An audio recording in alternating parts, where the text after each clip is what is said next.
A short time ago, the United States military began major combat operations in Iran. Our objective is to defend the American people by eliminating imminent threats from the Iranian regime, a vicious group of very hard, terrible people.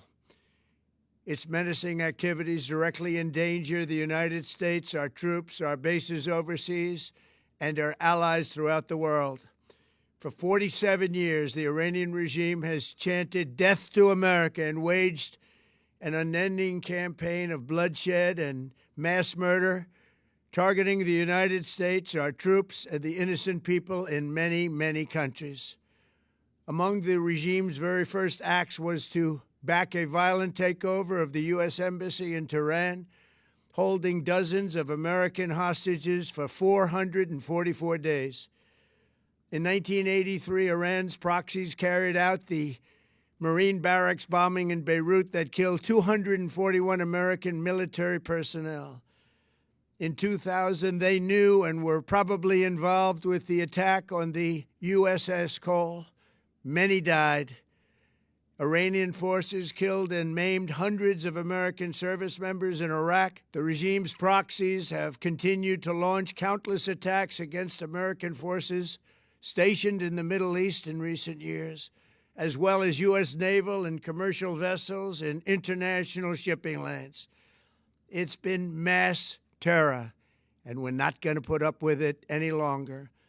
From Lebanon to Yemen and Syria to Iraq, the regime has armed, trained, and funded terrorist militias that have soaked the earth with blood and guts. And it was Iran's proxy, Hamas, that launched the monstrous October 7th attacks on Israel, slaughtering more than 1,000 innocent people, including 46 Americans, while taking 12 of our citizens hostage. It was brutal, something like the world has never seen before. Iran is the world's #1 state sponsor of terror and just recently killed tens of thousands of its own citizens on the street as they protested. It has always been the policy of the United States, in particular, my administration, that this terrorist regime can never have a nuclear weapon. I'll say it again, they can never have a nuclear weapon. That is why in Operation Midnight Hammer last June, we obliterated the regime's nuclear program at Fordow, Natanz, and Isfahan. After that attack, we warned them never to resume their malicious pursuit of nuclear weapons, and we sought repeatedly to make a deal. We tried. They wanted to do it. They didn't want to do it. Again, they wanted to do it. They didn't want to do it. They didn't know what was happening. They just wanted to practice evil. But Iran refused, just as it has for decades and decades.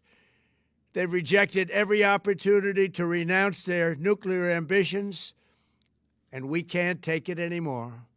Instead, they attempted to rebuild their nuclear program and to continue developing long-range missiles that can now threaten our very good friends and allies in Europe, our troops stationed overseas, and could soon reach the American homeland. Just imagine how emboldened this regime would be if they ever had and actually were armed with nuclear weapons as a means to deliver their message. For these reasons, the United States military is undertaking a massive and ongoing operation to prevent this very wicked, radical dictatorship from threatening America and our core national security interests. We are going to destroy their missiles and raise their missile industry to the ground. It will be totally, again, obliterated. We're going to annihilate their Navy. We're going to ensure that the region's terrorist proxies can no longer destabilize the region or the world and attack our forces and no longer use their IEDs or roadside bombs, as they are sometimes called, to so gravely wound and kill thousands and thousands of people, including many Americans. and we will ensure that Iran does not obtain a nuclear weapon. It's a very simple message. They will never have a nuclear weapon. This regime will soon learn that no one should challenge the strength and might of the United States Armed Forces.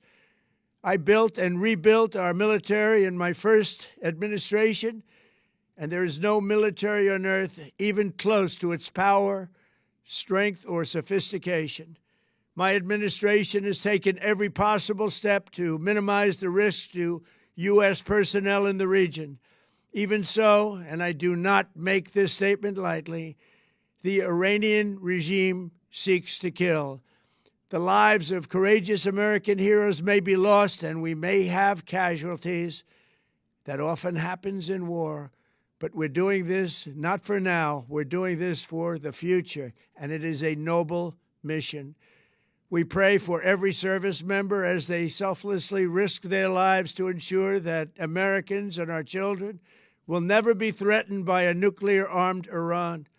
We ask God to protect all of our heroes in harm's way, and we trust that, with his help, the men and women of the armed forces will prevail. We have the greatest in the world, and they will prevail. To the members of the Islamic Revolutionary Guard, the armed forces, and all of the police, I say tonight that you must lay down your weapons and have complete immunity, or, in the alternative, face certain death. So, lay down your arms. You will be treated fairly with total immunity, or you will face certain death. Finally, to the great, proud people of Iran, I say tonight that the hour of your freedom is at hand. Stay sheltered. Don't leave your home. It's very dangerous outside. Bombs will be dropping everywhere. When we are finished, take over your government. It will be yours to take. This will be probably your only chance for generations. For many years, you have asked for America's help, but you never got it. No president was willing to do what I am willing to do tonight. Now you have a president who is giving you what you want. So let's see how you respond. America is backing you with overwhelming strength and devastating force. Now is the time to seize control of your destiny and to unleash the prosperous and glorious future that is close within your reach. This is the moment for action. Do not let it pass. May God bless the brave men and women of America's armed forces. May God bless the United States of America. May God bless you all. Thank you.